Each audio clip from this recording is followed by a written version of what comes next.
হাটবয়লা। বলা যায় 3 জেলার প্রাণকেন্দ্র হাটবয়লা গ্রাম। আজকে ইতিহাসের সন্ধানে ছুটে এসেছি এই গ্রামে। ইতিহাস ঐতিহ্যের পাশাপাশি একজন বীর পুরুষের নামেও পরিচিত এই গ্রামটি।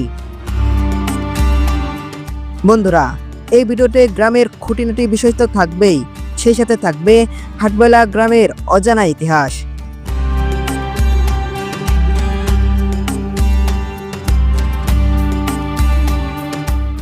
ভিডিওর শুরুতে বলে রাখি, যদি আপনারা ফেসবুক পেজ থেকে দেখলে লাইক বা ফলো করুন, ইউটিউব থেকে দেখলে সাবস্ক্রাইব করুন। বন্ধুরা, ভিডিওতে এই সমস্ত কিছু তুলে ধরতে সঙ্গে আছি আমি তাহমিদ আলো দেতাই।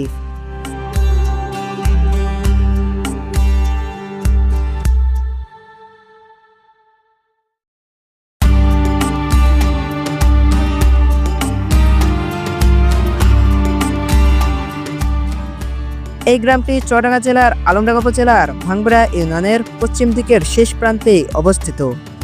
এই গ্রামের উত্তর প্রান্তে কুষ্টিয়া জেলা ও পশ্চিমে মেহেরপুর জেলা অবস্থিত। এই গ্রামের দক্ষিণ দিকে নগরবয়লা গ্রাম, উত্তরে হাটুভাঙ্গা গ্রাম ও পূর্ব দিকে বড়বয়লা গ্রাম রয়েছে। বন্ধুরা, আমি যেখানে রয়েছে এটি হচ্ছে হাটবয়লার 4 রাস্তা মোড়। এই 4 রাস্তা মোড়ে যে গোল চত্বরটি রয়েছে, এই গোল চত্বরটির নাম হচ্ছে জাতীয় বীর শহীদ মেজর বজলুল হুদা চত্বর। এবং আমরা এই সাইডে যে রোডটি রয়েছে, এই রোডটি হচ্ছে বামুন্দি হয়ে মেহেরপুর হয়ে কুষ্টিয়ার দিকে বিভিন্ন দিক যাওয়া যাবে। এবং তার সাথে এদিক দিয়ে হচ্ছে আপনারা এই সাইডে রয়েছে হাটবয়লা সেতু। হাটবয়লা সেতু হচ্ছে এই সেতু দিয়ে আলমডাঙ্গা হয়ে কুষ্টিয়ায় এবং ঢাকায় বিভিন্ন জায়গায় যানবাহন চলাচল করে। আমার সামনে যে রোডটি রয়েছে এটিও হচ্ছে চুয়াডাঙ্গা জেলার ভিতর চলে যায়। আমরা মূলত যেখানে রয়েছে এটি হচ্ছে চুয়াডাঙ্গা, মেহেরপুর এবং কুষ্টিয়া 3 জেলার কেন্দ্রভূমি যাকে বলা হয়। এখান থেকে চুয়াডাঙ্গা ঢোকা যাবে একদিক থেকে মেহেরপুর জেলা এবং কুষ্টিয়া জেলা, 3 জেলায় ঢোকা যায়। এবং আমার এই সাইডে রয়েছে পশ্চিম দিকে এই রোডটি গেছে আছে মেহেরপুর জেলা।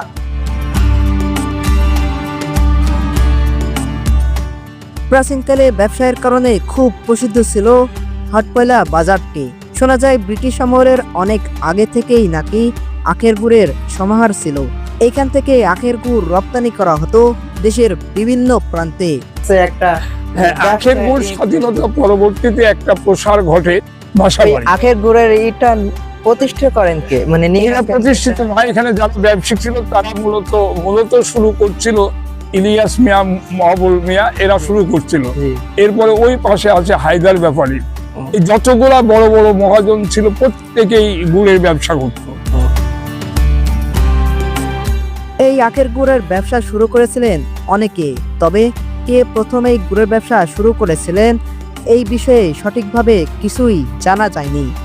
বড় বড় নৌকায় এখান থেকে গুড় এইদিকে খলিশাকুণ্ডি অথবা চুয়াডাঙ্গা, মুন্সিগঞ্জ এই নদীপথে এখানে যেত। এখান থেকে সারা বাংলাদেশের চট্টগ্রাম, সিলেট, ভৈরব বাজার, চাঁদপুর, ঢাকা এই সমস্ত জায়গায় চালান যেত। মুক্তিযুদ্ধের সময় হাটবয়লা গ্রামটি 8 নম্বর সেক্টরের অধীনে ছিল। সর্বপ্রথম স্বাধীন হয়েছিল এই সেক্টরটি। হাটবয়লা গ্রামে সাপ্তাহিক হাট বসে সেখানেই নাকি এই গ্রামের প্রথম স্বাধীনতা পতাকা উত্তোলন করা হয়েছিল। স্বাধীনতা দিবস 71 পর বাজারের মাঝখানে বাঁশ টাঙায় এই বাজারের সমস্ত মানুষ একত্রিত হয়ে স্বাধীনতা দিবস উদযাপন করতাম আমরা এই জায়গায়। আর এখন যে বট গাছটা দেখা যাচ্ছে ওইখানে না, ওই স্কুলের প্রথম পতাকা উত্তোলন করেছিলেন এখানে। হ্যাঁ, স্বাধীনতার পতাকা প্রথম উত্তোলন হয়েছিল ওইখানে। আরেকটি স্মৃতিচারণ হাটবয়লা বাজারের সবচেয়ে উল্লেখযোগ্য একটা স্মৃতি। সেই স্মৃতিটা হচ্ছে এইখানে বিড়ি শ্রমিক ছিল, পাতার বিড়ির, এবং ওইটার মালিক ছিলেন বড় বড়ের আফিল উদ্দিন। এবং ওরা বিড়ি ফ্যাক্টরি, আফিল বিড়ি ফ্যাক্টরি, এবং উনি অসম্ভব ছিলেন শিক্ষানুরাগী এবং বই পড়ুয়া। উনি ওইখানে বিড়ি শ্রমিক পাঠাগার নামে একটা পাঠাগার উনি তৈরি করেছিলেন এবং খুব সমৃদ্ধ পাঠাগার। এই অঞ্চলের 20 গ্রামের যারা একটু লেখাপড়া জানতো তারা এখান থেকে বই নিয়ে পড়াশোনা করত। এই গ্রামের হাটের মধ্যেই রয়েছে বহু নামিদামি ব্যবসায়ীদের প্রাচীন বসতভিটা। বর্তমানে তাদের স্মৃতি হিসেবে বসত বাড়ি রয়ে গেছে, নেই কোনো তাদের নাম ফলক বা নথিপত্র। 71 সালে মুক্তিযুদ্ধের সময় এই যে বাড়িটা জি জি এবং আমার বাম পাশের যে বাড়িটা, এই বাড়ি দুইটায় পাক আর্মিরা পোড়াই দিছিল, করে দিয়েছিল। অ্যাসিড দিয়ে পোড়াই দিছিল। এবং এখানকার যারা বসতি ছিল মারোয়ারিরা, জি। এরা সবাই ইন্ডিয়াতে চলে গেছিল। ঠিক আমার দেখা পাকিস্তান আমল যেটুকু দেখেছি, তাতে সবচেয়ে বড় ব্যবসায়িক ছিল এখানে গোপীরাম রংটা বা গোপাল বাবু, আর আলতাফ মিয়া ওদিকে সবচেয়ে বড় ব্যবসায়িক দাদা ছিল। আরেকটা কথা, এখানে শুনেছি যে পাকিস্তানের কোনো এক জায়গায় মানে টর্চার সেল নামে এক জায়গায়, হ্যাঁ, এই যে আমার ডান পাশে এখানে দেখা যায়, এইটাই টর্চার সেলের। ঠিক পারছেন, এখানে এইটাই ইয়ে torture থাকতো, cell। রাজাকাররা, এখানে রাজাকাররা থাকতো, ও, আচ্ছা। এখানে রাজাকাররা থাকতো।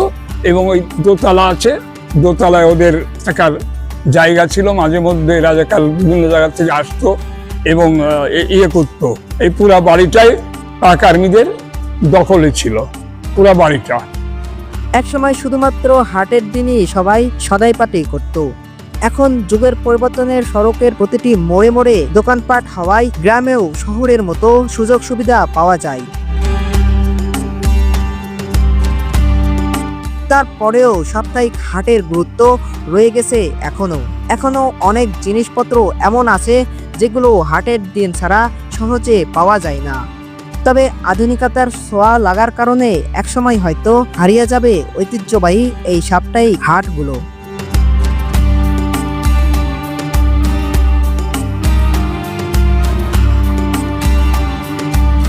হাটবেলা গ্রামের উপর দিয়ে বয়ে গেছে মাথাভাঙ্গা নদী। শোনা গেছে এই নদীটি পদ্মা নদীর শাখা নদী। ব্রিটিশ সময় বা তারও আগে এই নদীটি বহু প্রসারিত থাকার কারণে এই নদী পথ দিয়ে বাণিজ্য করতে আসতো ব্যবসায়ীরা। যেখানে আমি দাঁড়িয়ে আছি, জি এর পূর্ব পাশে ছিল মাথাভাঙ্গা নদী। স্বাধীনতা পরবর্তী 71 পরবর্তীতেও ওই নদী খুব চওড়া ছিল, পানির প্রবাহ অনেক বেশি ছিল এবং বড় বড় নৌকায় এখান থেকে গুড় এইদিকে খলিশাকুণ্ডি অথবা চুয়াডাঙ্গা, মুন্সিগঞ্জ, জি এই নদীপথে এখানে যেত। এখান থেকে সারা বাংলাদেশের চট্টগ্রাম, সিলেট, ভৈরব বাজার, চাঁদপুর, ঢাকা, এই সমস্ত জায়গায় চালান যাইতো বুলেট শুনেছি ট্রেন। ব্রিটিশ সময় আছে এখানে এখানে ব্রিটিশ সময়, হ্যাঁ, আমার কাছে যেটা মনে ব্যবসায় হয় যে প্রায় 300 বছর পূর্বে এই বাজারটির মনে হয় কার্যক্রম চালু হয়েছিল। এই হাট বোয়ালিয়া, ওপারে বড় বোয়ালিয়া, মানে ওইটা বড় ছিল, বড় এইটা হাট বসতে বলে এটা হাট বোয়ালিয়া। হাট বোয়ালিয়া বাজারের ঠিক দক্ষিণ দিকের এখানে মানুষ বাস করতো নদীর ধারে, ওইটা নগর বোয়ালিয়া। সুতরাং আমার মনে হয় যে হাটকে কেন্দ্র করে পার্শ্ববর্তী এরিয়াটা হাট। গড়ে উঠেছে। আমার পেছনে দেখতে পাচ্ছেন যে নদীটি, এই নদীটির নাম মাথাভাঙ্গা নদী। এই নদী বর্ষাকালে অনেক পানি হতো। এখন দেখতে পাচ্ছেন কোনো পানিতে কোনো নাই। তবে আর কিছুদিন পর বর্ষাকাল আসবে, তখন এই নদীর পূর্ণতা একদম পূর্ণ ভরা থাকবে। আমি যেখানে দাঁড়িয়ে আছি এইটুকু সম্পূর্ণটাই ভরাট হয়ে যাবে। বন্ধুরা, আমি যেখানে রয়েছি এটি হচ্ছে বরঞ্চ হাটবয়লার আগে অতীতে যে ব্রিজটি ছিল সেই ব্রিজ যে বলা চলে, সেটি ছিল হাটবয়লা বেলি ব্রিজ। এই ব্রিজটিকে বলা হয় বেলি ব্রিজ, কারণ বেলি ব্রিজে বলার কারণ হচ্ছে এটি হচ্ছে লোহার তৈরি এবং খুবই হার্ডি, মজবুত ছিল। তবে এই ব্রিজটি অপসারণের কারণ হচ্ছে এই ব্রিজটি অনেক খাটো ছিল। অন্যদিক থেকে যখন যানবাহন আসতো, আরেক দিক থেকে কোনো যানবাহন আসতে পাশ দিয়ে চলে যেতে পারতো না। সেই কারণবশত হচ্ছে এই ব্রিজটি ভাঙানো হয়। ভেঙে পরবর্তীতে আমার এই সাইডে রয়েছে হচ্ছে সেই নতুন ব্রিজটি। এই ব্রিজটি নির্মাণ করা হয়। এই ব্রিজটি নির্মিত হয় 2 বছর ধরে এবং এই বেরি ব্রিজটি হচ্ছে আগে যে ব্রিজটি ছিল, এই ব্রিজটি অনেক জনদুর্ভোগে পোহাতে হয়েছিল।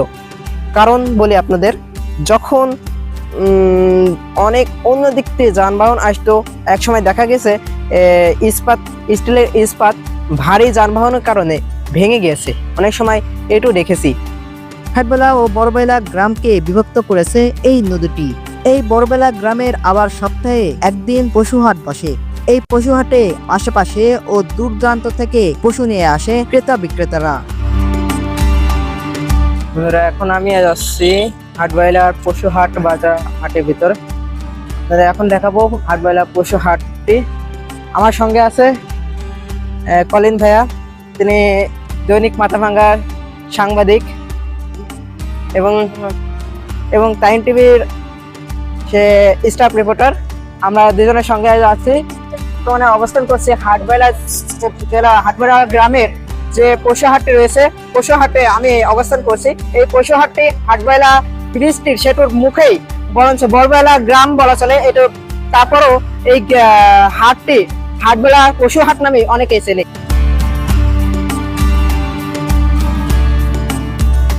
হাটবাইলা গ্রামে রয়েছে 100 বছর পুরনো সরকারি শিক্ষা প্রতিষ্ঠান।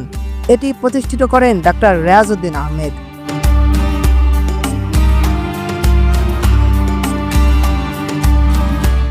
আমি যেখানে দাঁড়িয়ে আছি এটি হচ্ছে হাটবাইলা উচ্চ মাধ্যমিক স্কুল।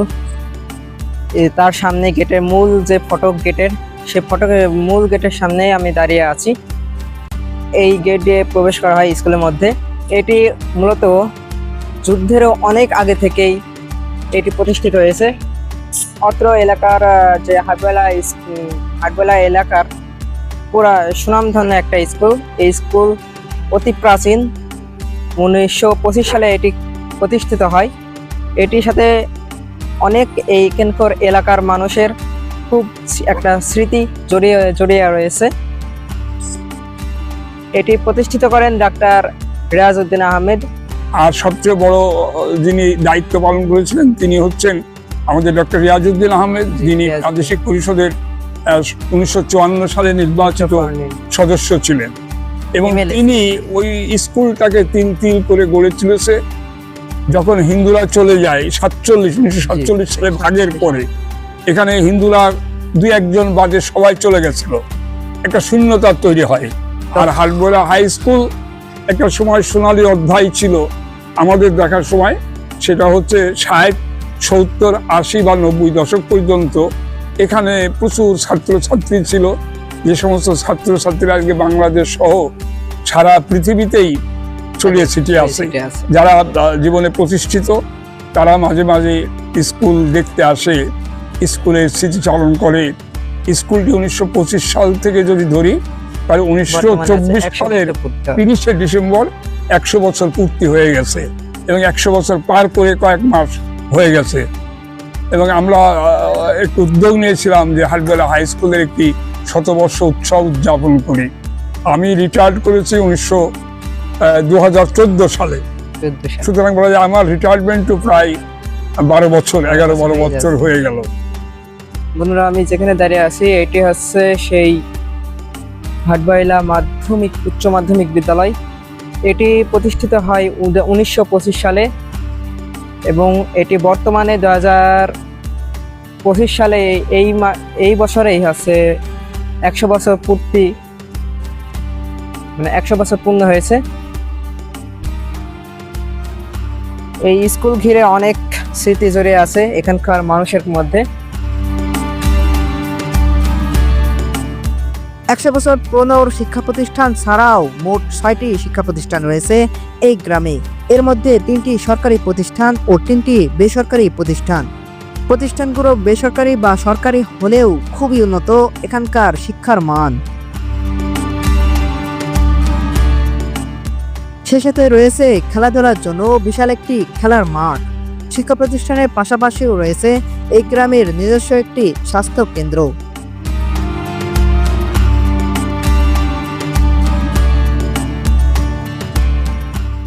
হাটবাইলা গ্রামের দক্ষিণ দিকে নগরবাইলা গ্রামে রয়েছে হাটবাইলা ও নগরবাইলা কেন্দ্রীয় কবরস্থান ও ঈদগাহ ময়দান। বন্ধুরা, আমি এখন আছি এই হাটবাইলা ও নগরবাইলার কেন্দ্র ঈদগাহ ময়দানে। আমি তার মধ্যে আছি। আপনারা এই ঈদগাহ ময়দানটি দেখলে অনেক অনেক ভালো লাগবে আপনাদের, কারণ বোঝায় এখানে আমার যে গাছগুলো এখানে অনেক গাছগুলো পরিপূর্ণ এবং নিরিবিলি পরিবেশ। এই ঈদের সময় কী হয়, সকালের দিকে যেহেতু নামাজ পড়া হয়, ওই সকাল দিকে নামাজ পড়ালে অনেক সময় আছে রোদ উঠে যায়, ওই রোদের কারণে অনেক জায়গায় হচ্ছে ছায়া থাকে না, অনেক ঈদগায় রয়েছে ছায়া নেই কোনো, কিন্তু এখানে যে প্রকৃতির ছায়া সেটি হচ্ছে সবাই পায়।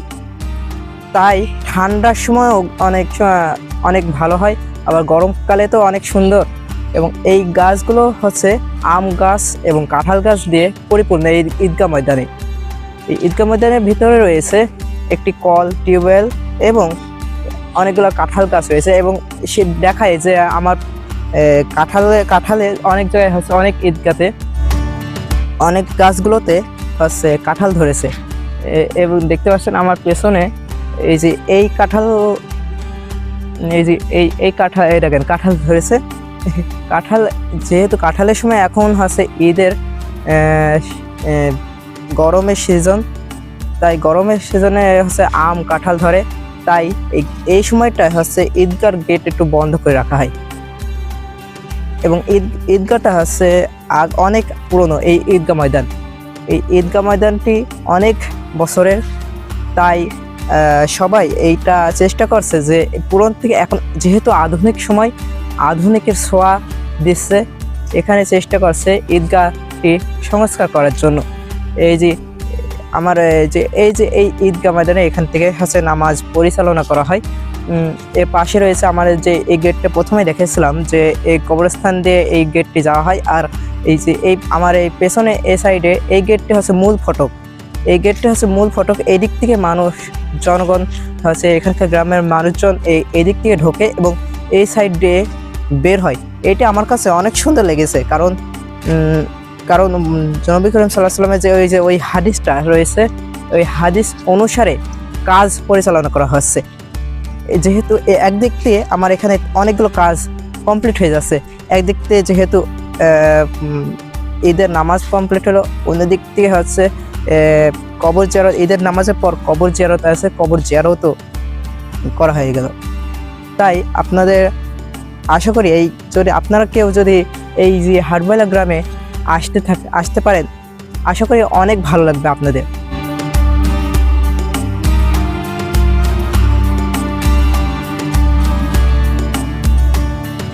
বছরে 2 বার সকল আনন্দ ভাগাভাগি করে নেওয়ার জন্য একত্রিত হয় এই ঈদগাহ ময়দানে।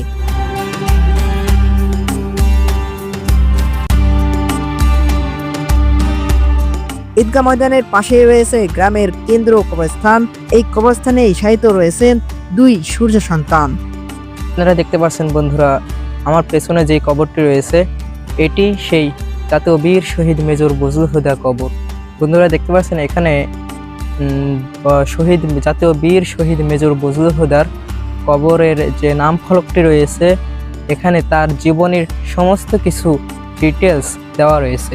ইনি আরেকটু জানাই যে ইনি হচ্ছে মুক্তিযুদ্ধে চলাকালীন K-Force 2 নম্বর সেক্টরে K-Forceর একজন সহযোদ্ধা ছিলেন। আমি এখন যেখানে জানাজা করা হয়, মানুষকে মরার পর যে জানাজা নামাজ আদায় করা হয়, আমি সেই স্থানে বসে আছি। দেখতে পাচ্ছেন এটি অনেক আগে পুরনো এই জানাজা ঘরটি। বন্ধুরা আমি যেখানে দাঁড়িয়ে আছি দেখতে পাচ্ছেন এটি হচ্ছে ডাক্তার রিয়াজউদ্দিন আহমেদের কবর, এবং আমি তার সেই কবরের পাশেই দাঁড়িয়ে আছি। ইনি ছিলেন ডাক্তার রিয়াজউদ্দিন আহমেদ, ছিলেন 1954 সালে যুক্তফ্রন্ট থেকে নির্বাচিত MLA। কবরটিতে লেখা রয়েছে ডাক্তার রিয়াজউদ্দিন আহমেদ তার নাম, এবং তার পিতার নাম দেওয়া আছে ইজ্জতুল্লাহ আহমেদ, এবং ইন্তিকালের সময়টা দেওয়া আছে 1 জানুয়ারি 1995। এটা আছে তার কবর, এবং তার পাশেই রয়েছে মোহাম্মদ তেনার হচ্ছে স্ত্রী হচ্ছে মোসাম্মদ খাদেজা বেগম। এখানে লেখা রয়েছে, দেখতে পাচ্ছেন তার নাম এবং স্বামীর নাম, মানে ডাক্তার রিয়াজউদ্দিনের ওনার নাম, এবং ইন্তিকালের সময় দেওয়া আছে। ইনি মৃত্যুবরণ করেছেন 15 মার্চ 2000 সালে। এটা হচ্ছে তার এনার কবর আর দুইজনের কবর একসাথে পাশাপাশি দেখতে পাচ্ছেন।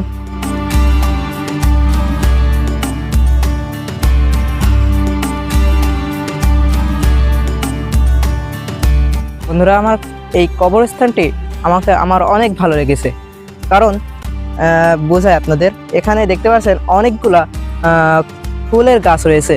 এই ফুলের গাছের কারণে এই কবরের সৌন্দর্য অনেক ভালো করছে, কারণ এই সৌন্দর্যকে মানুষের আকর্ষণ করছে এই কবরস্থানকে।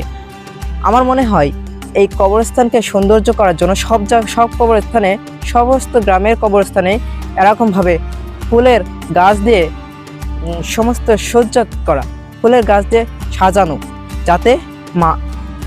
যাতে এই কবরস্থানগুলো তাদের সৌন্দর্য বৃদ্ধি করুক। এবং এই বলে রাখি, এই কবরস্থানের এই ফুল গাছগুলো লাগাইছে আমাদের গ্রামের, হাটবেলা গ্রামেরই, নগরবাড়ি গ্রামের যুব সমাজগুলো। বন্ধুরা, এই দুই মহান পুরুষ এর কথা জানাবো অন্য কোনো ভিডিওতে। ততদিন ভালো থাকুন, সুস্থ থাকুন, আর আমাদের চ্যানেলটি সাবস্ক্রাইব করুন।